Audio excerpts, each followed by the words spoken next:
नमस्कार मंडळी, welcome back to my YouTube channel. सध्या आपण ऐकतोय रत्नाकर मतकरी यांच्या कबंध या गूढ कथा संग्रहातील कथा.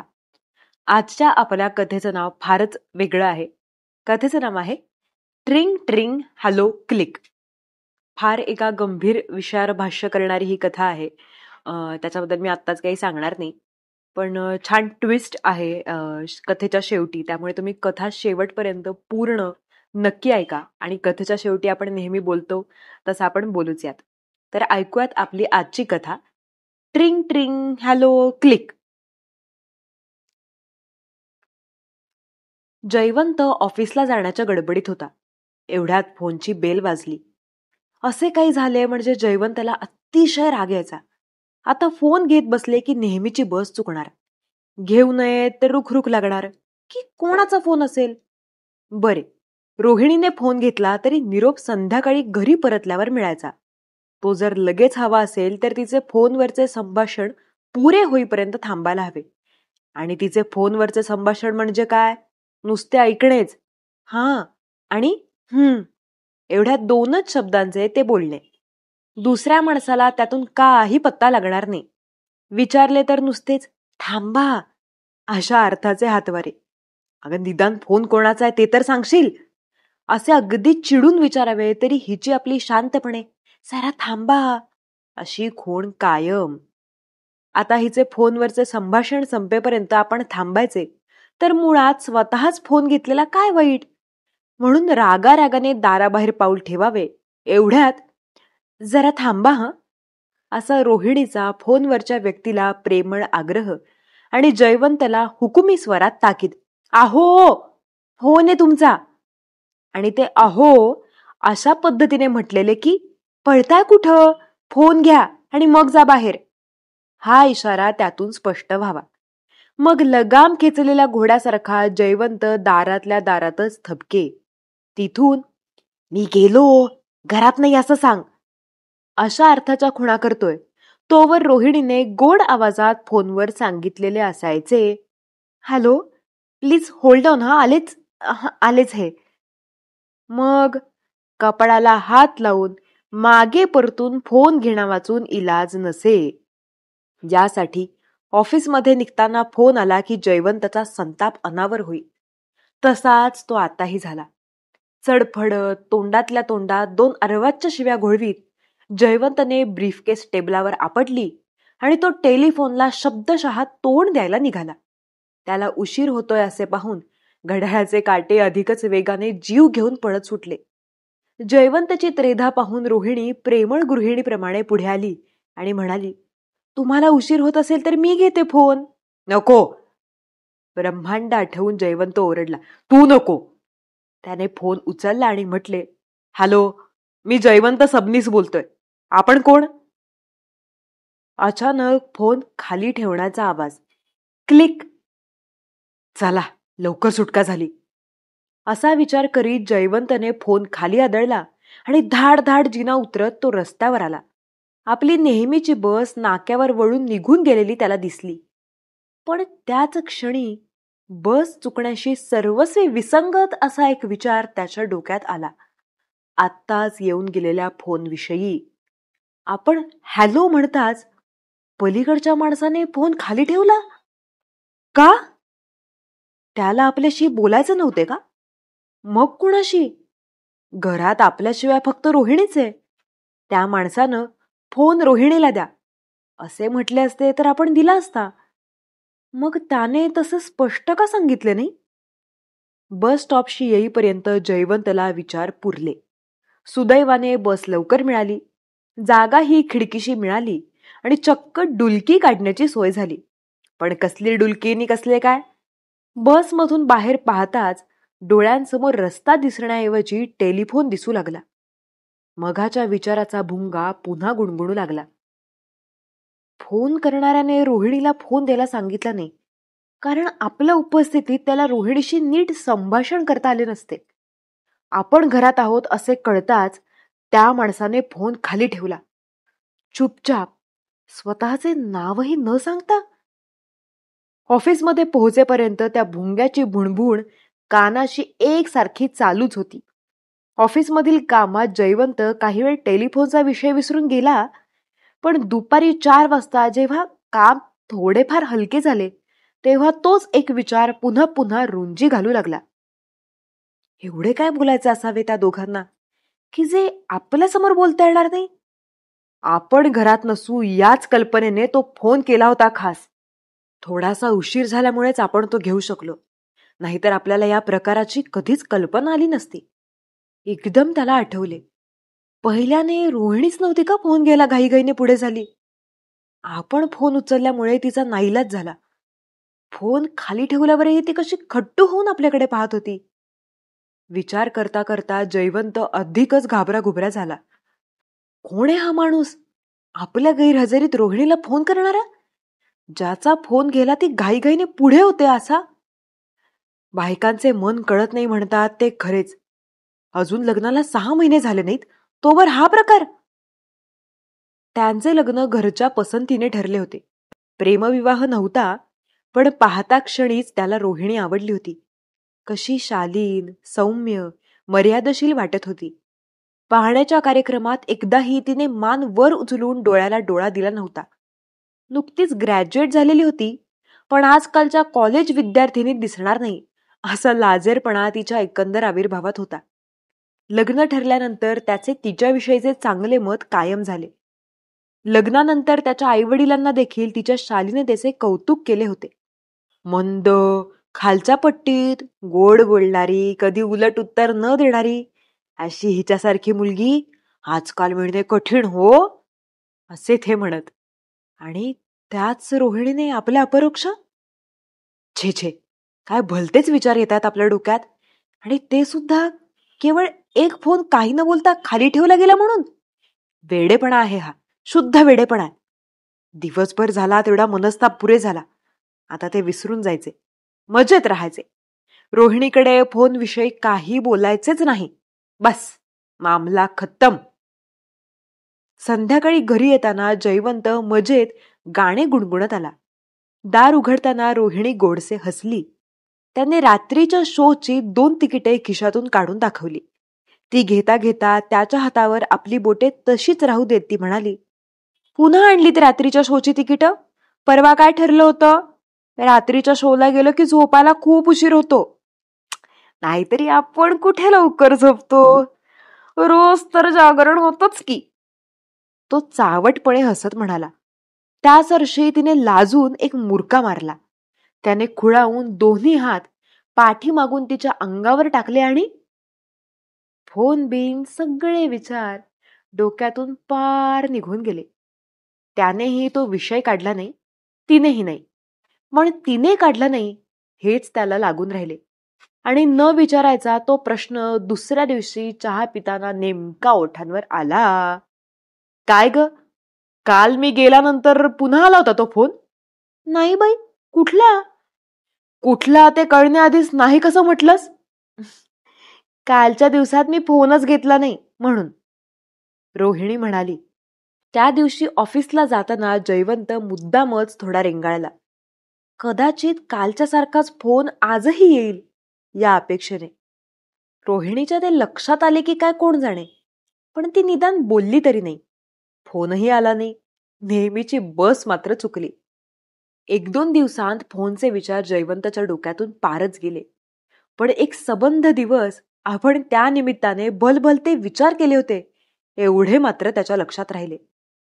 आणि एके दिवशी अचानक कुणीतरी मेल्याचे निमित्त करून ऑफिस लवकर बंद झाले. जो तो अगदी कर्तव्य बुद्धीने जमेल तेवढ्या लवकर घरी गेला. जयवंत फार नाही तरी नेहमीपेक्षा लवकर घरी आला. रोहिणीने आदर्श गृहिणीप्रमाणे तो लवकर घरी आल्याविषयी आनंद व्यक्त केला आणि ती कांदे पोहे चहाच्या तयारीला लागली. जयवंतने एक सिगरेट शिलगावली. आरामात कोचावर तंगड्या पसरल्या आणि तो ऑफिसमधून आणलेला टाइम्सचा अंक चाळू लागला.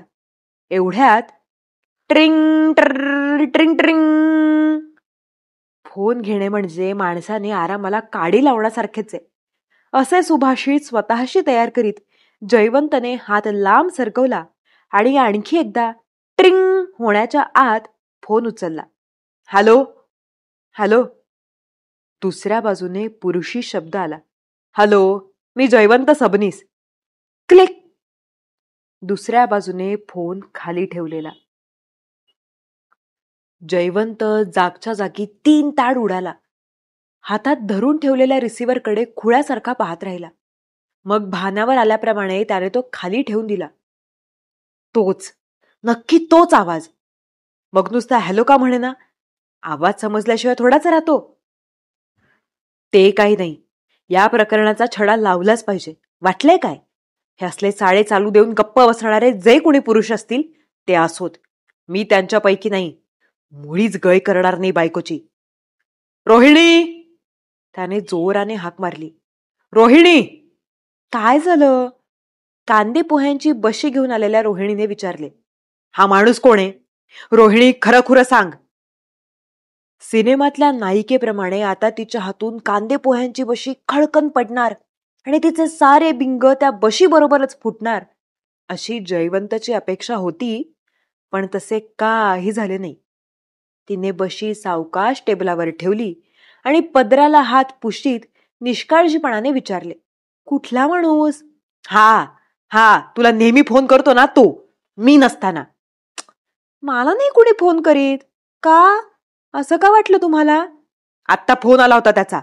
मी घरात आहे असं समजल्यावर फोन बंद केला. रॉंग नंबर असेल, तिने निष्पापपणे सांगितले.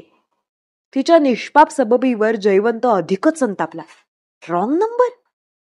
खरंच असेलही रॉंग नंबर. ज्या ठिकाणी त्या गृहस्थाला फोन करायचा असेल तिथे कदाचित पुरुष माणूस नसेलच, म्हणून आपला आवाज ऐकताच. पण मग हे आपल्याला आधीच का सुचलं नाही? नाही, नक्कीच ही आधी तयार करून ठेवलेली सबब आहे. रॉंग नंबर कसा असेल? या आधी एकदा असाच फोन आला होता. हो? काय की बाई, तिच्या निष्पापपणाला बिलकुल तडा गेला नाही. पण तुम्ही आधी पोहे खा बरं, थंड होऊन जातील. काय बाई आहे, माझा जीव इकडे पेटला आणि हिला पोहे थंड होतील याची काळजी. पण या उसन्या निष्पापपणाला फसण्यात मतलब नाही. केसानं गळा कापतील या बायका. खरं सांग, मी नसताना तुला कोणी फोन करतं की नाही? कुणी इथे येतं की नाही? आता मात्र रोहिणीला थोडी काळजी वाटू लागली. यांच्या डोक्यात आलंय तरी काय? हे बघा, इथं 100 जण येतात आणि 100 जण फोन करतात, पण ते सगळे तुमच्या माहितीचे आहेत. आमचं नातंच केवढं मोठं आहे, पण त्यात तुम्ही म्हणता तसं कुणी नाही. मुद्दाम तुम्ही नसताना येईल किंवा फोन करील असं, आणि असलं तरी मला माहित नाही. तिच्या सात्विक संतापाने त्याचा आवेश नाही म्हटले तरी थोडा ओसरला, पण त्याचा गुस्सा मात्र कमी झाला नाही.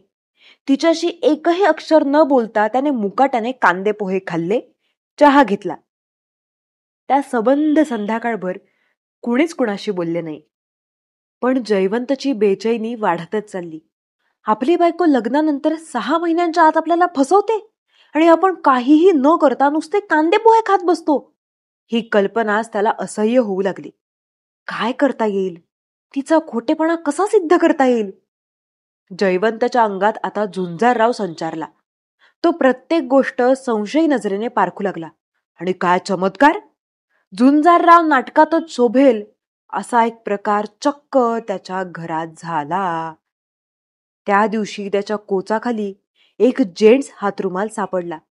गडद निळा, रेशमासारख्या गुळगुळीत कापडाचा वापरलेला पुरुषी हातरुमाल, कुठेही आद्याक्षरे नसलेला. हातरुमाल त्याचा नव्हता हे निश्चित. तो असले फॅन्सी हातरुमाल वापरत नसे. त्याचे रुमाल असायचे पांढरे शुभ्र, काठाला एकच रंगीत रेघ. सगळे आलटून पालटून लॉन्ड्रीत जात, तेव्हा प्रत्येकावर त्याच्या नावाची आद्याक्षरे होतीच. त्याने तो हातरुमाल महत्वाचा पुरावा म्हणून सांभाळून उचलला. शक्य असते तर त्यावर हाताचे ठसे उमटू नयेत याचीही काळजी त्याने घेतली असती. मनात संतापाचा, फसवणुकीचा, निराशेचा आगडोंब उसळला होता. पण आयुष्यात अशाच वेळी खरोखर संयमाची आवश्यकता असते हे जाणून त्याने रोहिणीला शांतपणे हाक मारली. रोहिणी बेडरूम मध्ये बिछाण्यावर पडून कसले तरी स्त्रियांचे मासिक चाळीत होती. जयवंतची हाक तिने ऐकलीच नाही. मग जयवंतनेही हाक मारण्यासाठी आवाज चढवला नाही. त्याने स्वतःच बेडरूम मध्ये जाण्याचे ठरवले. सर्वस्व लुटले गेलेला थोर माणूस जसा धीरोदात्तपणे आणि कारुण्य मिश्रित उदात्ततेने पावले टाकील असा एक सार्वत्रिक समज असतो. तशाच गंभीर वजनाने चालत जयवंत बेडरूमकडे गेला. रुमाल अर्थात त्याने खिशात टाकला होता. क्षणभर तो दारातच घुटमळला. बेडवर पडलेल्या रोहिणीकडे त्याने झुंजाररावच्या शेवटच्या प्रवेशातल्या झुंजाररावाप्रमाणे पाहिले. तिच्या अस्ताव्यस्त वस्त्रांकडे पाहता पाहता त्याच्या मनात आले, हा, काय हे सौंदर्य, पण किती विषारी. आणखीही खूप चांगले करुणोदात्त संवाद त्याच्या मनात येत होते, पण एवढ्यात रोहिणीला त्याची चाहूल लागली. काय हवंय? तिने उठून बसत विचारले. मग त्या चौताराकडे पाहून ती पुढे म्हणाली, बरं नाही का वाटत? ॲनासिन देऊ? तिच्या क्षुद्र सूचनेकडे करुणोदात्तपणे दुर्लक्ष करून जयवंतने तिला विचारले, रोहिणी, आज दुपारी कोण आलं होतं? रोहिणी एकदम दचकली. सापडली, मुद्देमाला सकट सापडली. चमकूनच तिने विचारले, असं एकाएकी कसा बसला तुमचा आवाज? मगा तर बरा होता बाई.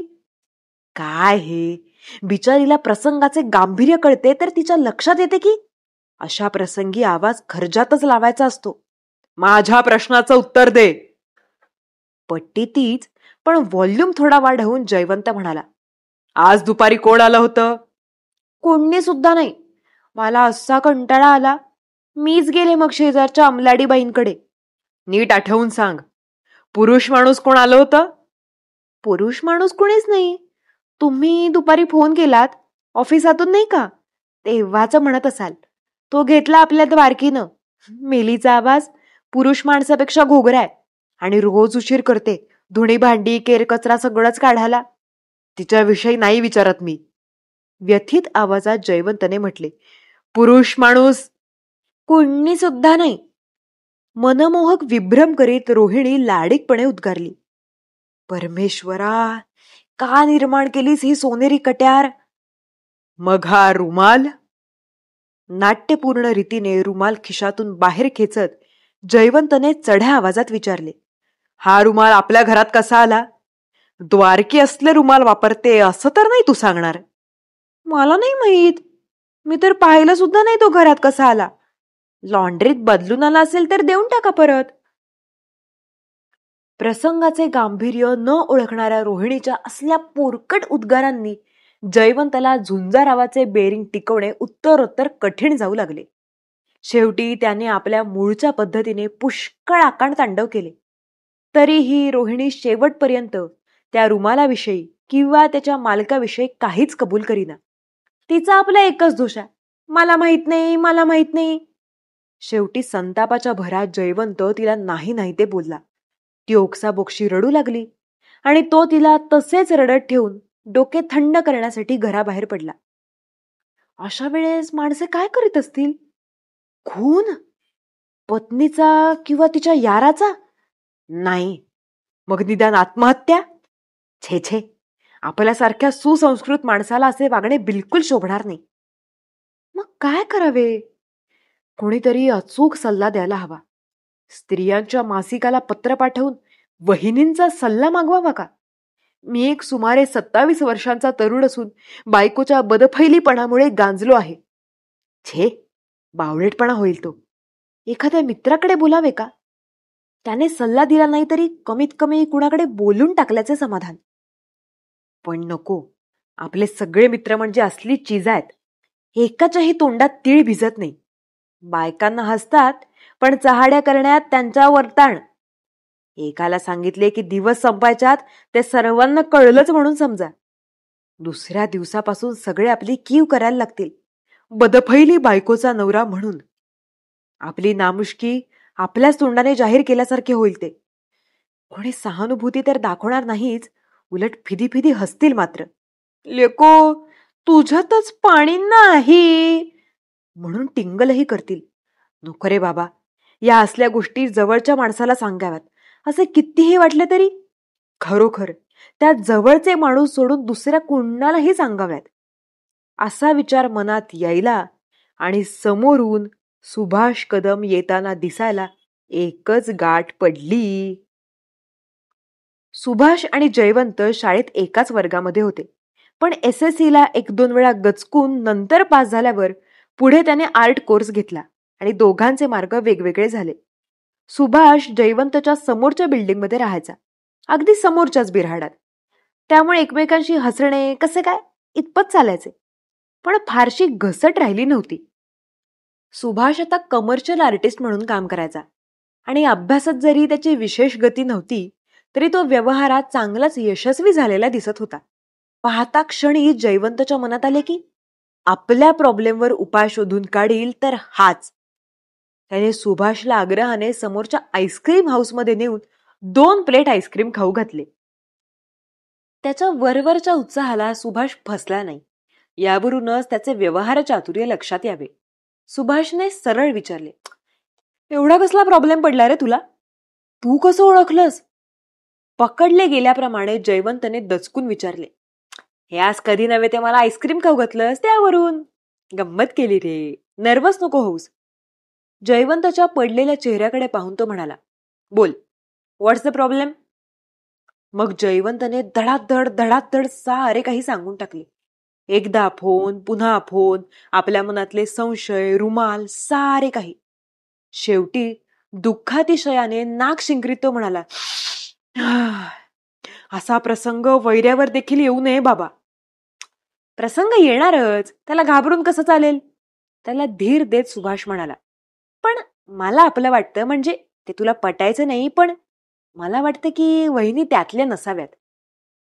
खरे म्हणजे सुभाषची आणि रोहिणीची तशी ओळखच नव्हती म्हटली तरी चालेल. तो तिला नेहमी पाहत असे एवढंच. पण गेल्या 6 महिन्यात तो 1-2 वेळा जयवंतकडे गेला होता आणि बाहेरच्या बाहेरच परतला होता. पण काही माणसांचा आपल्या सगळ्या जगावर विश्वास असतो. त्याचे रोहिणीबद्दलचे मत ऐकून जयवंतला मात्र काडीचा आधार मिळाल्यासारखे वाटले. मलाही तसंच वाटतं रे, पण बायकांचा काही नेम देता येत नाही. तो म्हणाला, छोड यार, अरे एखादा पुरुष माणूसच मिस्चिफ करत असेल. तू वहिनींना नीट विचारलंस? हो, ती फक्त मला काही माहित नाही एवढंच म्हणत राहते. बरेच तर्कवितर्क झाले, बऱ्याच चर्चा झाल्या.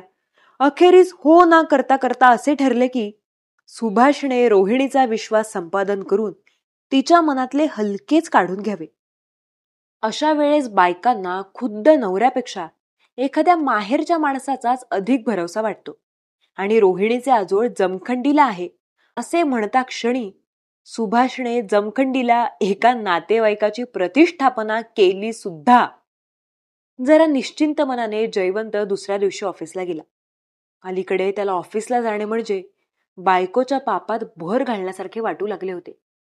पण आज मनाला थोडे कमी अपराधी वाटले. सुभाष खाल्ल्या आईस्क्रीमला जागल्याशिवाय राहणार नाही असे वाटले. आपण पत्नीच्या उद्योगावर पाळत ठेवण्यासाठी डिटेक्टिव्ह नेमणारे अमेरिकन सिनेमातील उद्योगपती आहोत असे त्याला वाटू लागले. पण 1-2 दिवसांत सुभाषची काहीच हालचाल दिसली नाही.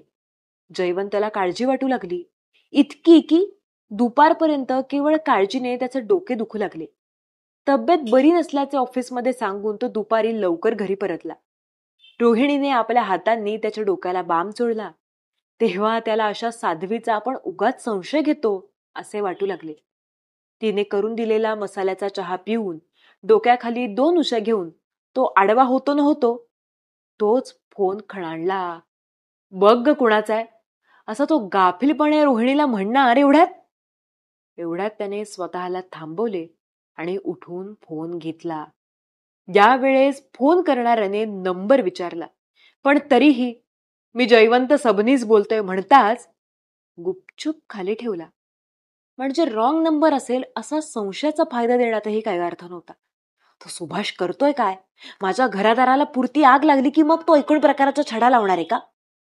संतापाने जयवंताच्या अंगाची लाही लाही झाली.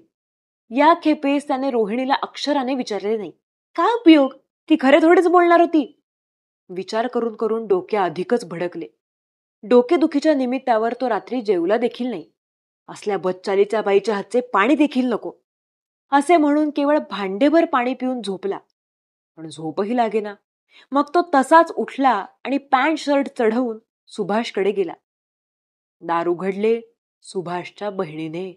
बापरे, हीच का ती? लहानपणी कपाळावर केसांच्या झिपऱ्या घेऊन फिरणारी मुलगी आताही तशाच झिपऱ्या कपाळावर आहेत, पण त्यात किती फरक. सुभाष जेवायला बसला होता. त्याचे जेवण होईपर्यंत लीताच जयवंताशी गप्पा मारीत बसली. लीताचे मूळचे नाव ललिता, पण आता तिने त्याचा मॉड फॉर्म केला होता, लीता. सगळ्याच गोष्टींत लीता भलती मॉड होती. नुकतीच ती आर्ट स्कूलला जाऊ लागली होती आणि तिचे बोलणे, चालणे, वागणे या सगळ्यांतूनच मॉड आर्ट नुसती खळखळत होती. 15 मिनिटांत तिने जयवंतला आपली चित्रे दाखवली, 2 रेकॉर्ड्स लावून दाखवल्या, ॲक्वेरियम मधल्या माशांनी अंडी घातल्याची बातमी सांगितली, चालू फिल्मी लफडी ऐकवली, आपण पुढे कंबोडियाला जाणार असल्याची घोषणा केली. काय नि काय. नव्यानेच भरू पाहणाऱ्या आणि जागोजागी लवणाऱ्या तिच्या नाईटीधारी शरीराकडे टक लावून पाहता पाहता जयवंतला त्यातल्या अर्ध्याधिक गोष्टी मुळी समजल्याच नाहीत. तिचा उत्साह पाहून मात्र त्याला स्वतःला मध्यमवयीन होत चालल्याची जाणीव झाली. तिच्या म्हणण्याप्रमाणे मात्र तो भलताच क्यू दिसत होता. सुभाष जेवून येताच तो फार घाईघाईने जेवल्याचा जयवंतला संशय आला. लीताचा निरोप घेऊन दोघे बाहेर पडले. नेहमीच्या आईस्क्रीम हाऊसमध्ये बसून एकाने भरल्या पोटावर आणि दुसऱ्याने रिकाम्या पोटावर आईस्क्रीम चापायला सुरुवात केली. शेवटी जयवंतने डिटेक्टिव्ह महाशयांना प्रगती विचारली. प्रगती ना? पुष्कळच आहे. सुभाष आईस्क्रीमचे लपके उठवीत सांगू लागला. अरे, मी त्यांच्या माहेरचं म्हटल्यावर वहिनींनी एकदम विश्वास टाकला रे माझ्यावर. मी जरा इकडची तिकडची चौकशी केली तर रडायलाच लागलं एकदम. मला इतकं ऑकवर्ड झालं. म्हणजे सगळं कबूल केलं म्हणतोस? हो ना. म्हणाला दुर्दैव माझं, माझ्यावर भलताच आळ घेतला जातोय. नवऱ्याच्या मानेवर संशयाचं भूत बसलंय, त्यामुळे खवीचा सारखा वागतो असं म्हणाल्या. असं? जयवंतला ठसका लागला. खवीस म्हणाली मला? म्हणजे भावनेच्या भरात बोलल्या रे. एवढं काय मनाला लावून घेतोस? आणि खवीसचा एक्झॅक्ट अर्थ अगदी फार वाईट नाहीये, ते जाऊ दे. पण तो माणूस कोण म्हणाली? कॉलेजमधला कोणी की लहानपणाच्या ओळखीचा? मला कॉलेजचा संशय येतो. हा कॉलेजातला नाही. म्हणजे असा माणूस खरोखर आहे तर? जयवंतच्या चमच्यातले आईस्क्रीम टेबलावर सांडलेच. एक नाही, तिघे चौघेत. काय? जयवंतची वाचा बसायची वेळ आली. स्त्रियश चरित्रम वगैरे काही असले तरी या शालीन मुलीकडून ही इतकी भयंकर अपेक्षा नव्हती. नीट ऐकून घे. वहिनींना ही खात्रीपूर्वक माहिती नाही, अजून नुसता संशयाच आहे. त्यांचं म्हणणं त्यांच्या माहेरच्या गल्लीतल्या 3-4 मुलांची ही मिस्चिफ आहे. ही मुलं लहानपणापासून त्यांना ओळखतात. त्यांचा डोळाच होता म्हणे वहिनींवर. त्यांच्यातल्या कुणालाही दाद न देता वहिनींनी जेव्हा तुझ्यासारख्या हँडसम रुबाबदार ऑफिसरशी लग्न केलं, तेव्हा अर्थातच त्यांचा मत्सर जागा झाला. कशी सुखी होते ते बघतोच आम्ही. अशा पवित्रात आहेत ते. पक्के मवाली आहेत रे एक एक जण. त्यांना कुठली आली आहे सभ्यता? काय वाटेल ते करायला मागं पुढं पाहणार नाहीत. अरे बापरे. जयवंत भेदरून म्हणाला. मग आपण पोलिसात कळूया का? नको. असली लफडी पोलिसात गेली ना की आपल्यासारख्या सज्जन माणसाचीच आबरू जाते. त्या मवाल्यांना काय, ते हात वर करून मोकळे होतील. पुरावा आहे का काही आपल्या जवळ? तेही खरंच. मग आता काय करायचं? आणखी एक प्लेट आईस्क्रीम मागव. जयवंतने मागवले. भरलेल्या पोटावर आईस्क्रीमची आणखी एक प्लेट सुभाषला मुळीच जड नव्हती. पण जयवंतला मात्र रिकाम्या पोटी आणखी आईस्क्रीम जाईना. आईस्क्रीम शिवायच तो थंडगार झाला होता. तू काही काळजी करू नकोस. 3ऱ्या प्लेटला जागून सुभाष म्हणाला. मी बघतो काय जमतं ते. वहिनींनी पत्ता दिलाय मला त्यातल्या 1-2 यानंतर जयवंतने 4 दिवस वाट पाहिली. सुभाषचा रिपोर्ट कळला नाही, पण तो फोन देखील या 4 दिवसांत आला नव्हता. तेव्हा जयवंतला थोडे हायसे वाटू लागले होते. पण 4थ्या दिवशी एक भयंकर घटना घडली.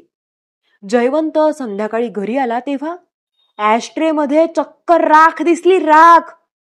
आता ॲस्ट्रे मध्ये राख नाही तर दुसरे काय दिसणार? परंतु हा प्रश्न एवढा साधा नव्हता, कारण सकाळी आपण ॲस्ट्रे साफ करून गेल्याचे जयवंतला चांगले आठवत होते. आणि संध्याकाळी पाहावे तो ॲस्ट्रे मध्ये चांगली बचकभर राख, आणि ती देखील त्याच्या स्वतःच्या ब्रँडची नव्हेच. दुपारी आपल्या गैरहजेरीत रोहिणीकडे कोणीतरी पुरुष येऊन गेल्याचा आणखी काय पुरावा हवा होता? पण ऍश ट्रे मध्ये वेगळ्या ब्रँडची राख सापडून देखील जयवंतने डोक्यात बिलकुल राख घातली नाही. रोहिणीला खोटे बोलायची संधीच न देता तो सरळ सुभाषकडे गेला. दारातच त्याला लीता भेटली. जयवंतला पाहून चक्क ती लाजली आणि पळाली. म्हणजे हा आहे काय प्रकार? आणि मॉड मुली लाजू शकतात म्हणजे आश्चर्यच आहे. लीताच्या वागण्याचे आश्चर्य करता करता जयवंत स्वतःच्या पत्नीने केलेली घोर फसवणूक चक्क 3.25 मिनिटे विसरला. पण 3.5व्या मिनिटाला सुभाष बाहेर आला आणि जयवंतला म्हणाला, दे टाळी, तुझं काम फत्ते. म्हणजे काय केलंस तू? वहिनींचा तर्क बरोबर होता. बायका असल्या बाबतीत भलत्यात चाणाक्ष असतात बुवा. त्यांच्या गल्लीतलेच रे ते दोघे तिघे टगे, तेही भंकस करीत होते. केवळ वहिनींनी त्यांच्याकडे ढुंकून पाहिलं नाही याचा सूड म्हणून. पण आपण काय दाद देतो त्यांना? केलंस तरी काय तू? माझा एक मित्र आहे पोलिसांत, त्याला घेऊन गेलो त्यांच्या त्या गल्लीच्या दादाकडे. म्हटलं, हे बघ, आपल्याला भंकस नाही पाहिजे. सगळं नीट एक्सप्लेन केलं. तू केवढा रिस्पेक्टेबल माणूस आहेस ते पण सांगितलं. म्हटलं, असा तसा असा मी नाही, राडा होईल उद्या. दादाला पण ते पटलं. न पटून सांगतो कुणाला? माझ्या बरोबर स्पेशलवाला होता ना. दादा म्हणतो कसा, उद्या सरळ करतो एकेकाला आणि बजावून ठेवतो की असला फाजीलपणा चालायचा नाही. रोहिणीताई आम्हाला बहिणीसारख्या वगैरे असं असं आणखी खूप बोलत होता. जयवंतचा चेहरा अजूनही समाधान झाल्यासारखा दिसेना. तेव्हा सुभाष त्याला म्हणाला, झालं ना तुझं काम, मग आता आणखी कसली काळजी करतोस? तुमचं हे बोलणं कधी झालं? कालच. मी आज सकाळीच येणार होतो तुझ्याकडे, पण वेळ नाही झाला. का रे? आता काय आणखी? नाही, पण काल बोलणं झाल्यानंतर आज पुन्हा पुन्हा फोन आला होता? इम्पॉसिबल. फोन नाही, प्रत्यक्षच कोणीतरी आलं होतं. त्याच्या ब्रँडची राख सापडली ना मला ऍस्ट्रेमध्ये. सुभाष क्षणभर विचारात पडला. मग म्हणाला, तुझी तर कमाल आहे. दादा काय एका दिवसात सगळ्यांना इन्स्ट्रक्शन्स देऊ शकणार आहे? असले प्रकार थांबायला वेळ लागतो. जरा दमानं घे. अरे पण मला एक समजत नाही सुभाष. जयवंत काकुळतीला येऊन म्हणाला, समज फोनवरून भंकस करीत असतील ते, पण कुणीतरी प्रत्यक्ष आल्याशिवाय राख सापडेल कशी? ते विचारलं ना मी दादाला. अरे आपल्याला वाटत नाही, पण 4-2 रुपये दिले ना की गडी माणसं कामाला जाताना बरोबर काय वाटेल ते घेऊन जाऊ शकतात. म्हणजे आमची द्वारकी त्यांना फितूर? द्वारकीच असं नाही रे, पण दळणाची बाई आहे, फुलवाला आहे, पेपरवाला देखील आहे, पोस्टमन सुद्धा असतो. काय हरामखोर असतात साले एक एक जण. आता बिंदास्त राहा रे तू, एक काळजी मिटली समज. अर्थात काळजी मिटल्याचे सेलिब्रेशन आईस्क्रीम हाऊसमध्ये झाले. पण जयवंतची काळजी खरेच मिटत चालली होती. कारण पुन्हा कधीच तसला फोन आला नाही की राख नाही. रोहिणीसारख्या साध्वीवर आपण उगाच आळ घेतल्याबद्दल त्याला आता मनापासून पश्चाताप होऊ लागला होता. आपले सेन्सॉर झुंजारराव सारख्या नवरे मंडळींना संशयी बनवणाऱ्या नाटकावर बंदी का आणत नाहीत ते त्याला समजत नव्हते. कोण म्हणतं नवऱ्यांना संशय असू नये? बिछाण्यावर पडला पडला सुभाष म्हणाला, तुझ्या नवऱ्याचा स्वभाव संशयी नसता तर आपली गाठ तरी पडली असती का? तुमची बाकी कमाल ह्या. रोहिणी कौतुकानं म्हणाली, माहेरचा माणूस म्हणून मला भेटायला आलात आणि मला रडू कोसळल्यावर चक्क पाठीवरून हात फिरवायला लागलात. मग माणसानं कसं प्रगतिशील असावं.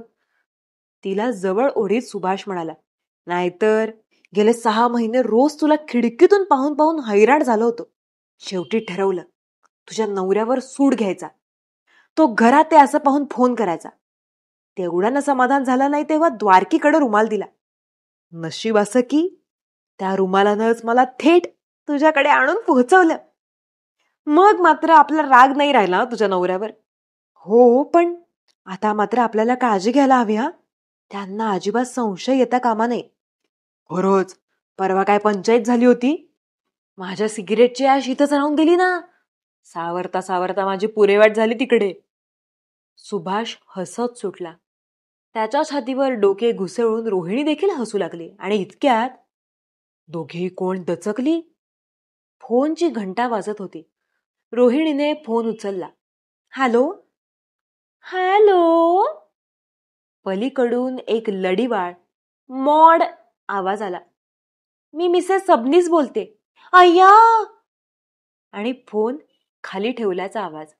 क्लिक. रोहिणी रिसिव्हरकडे चिडून पाहत राहिली. येऊ दे ह्यांना आता घरी, चांगली खरडपट्टी काढते. कोण ही भवानी? ती मनातल्या मनात म्हणाली आणि तिने रिसिव्हर जोरात खाली आपटला. ही होती आपली आजची कथा. ट्रिंग ट्रिंग. हॅलो. क्लिक. कथा खरं तर गूढ कथा अशी नव्हती ऍक्च्युली, पण शेवटच्या वेळी जो काही प्लॉट ट्विस्ट होता तो मला फार आवडला. कमाल मजा आली. म्हणजे थोडीशी विनोदी ढंगाने वाचण्याचा मी प्रयत्न केला. घाबरण्यासारखं अर्थातच काही नव्हतं, पण जो काही सस्पेन्स होता तो कमाल होता. आणि जसं मी सुरुवातीलाच म्हणाले की विनोदी असली तरी काही गांभीर्याने घेणारीच गोष्ट आहे ही. मला मजा या गोष्टीची वाटली की शेवटी रोहिणी स्वतः तेच करत होती, पण नवऱ्याने ते केलं असं जेव्हा तिला वाटलं तेव्हा ती चिडली. आता जयवंत आणि लीताचं खरंच काही होतं का, किंवा होऊ शकलं असतं का, किंवा ही सुरुवात होती का, याबद्दल आपण फक्त कल्पनाच करू शकतो. पण ही सुरुवात मात्र नक्कीच होती. आणि मी आशा करते की ह्या कथेने तुमचं मनोरंजन नक्कीच झालं असेल, तुम्हाला वाचन आवडलं असेल अशी आशा करते. आणि सगळ्याच कथा तुम्ही नक्कीच ऐकत जा, शेवटपर्यंत ऐकत जा. शेवटपर्यंत ज्यांनी ऐकली असेल त्यांना खूप खूप धन्यवाद. आणि जर वाचन आवडत असेल, चॅनल आवडत असेल, तर चॅनलला सबस्क्राईब करायला अजिबात विसरू नका. तुम्ही आपल्याकडे सुपर थँक्स, सुपर चॅट्स नावाचा प्रकार आहे, त्याच्यातून चॅनलला मॉनिटरी मदत सुद्धा करू शकता. ते सुद्धा ऑप्शन्स तुम्ही तपासून पहा एकदा. आणि भेटूयात आता आपण लवकरच आपल्या पुढच्या व्हिडिओमध्ये. थँक्यू.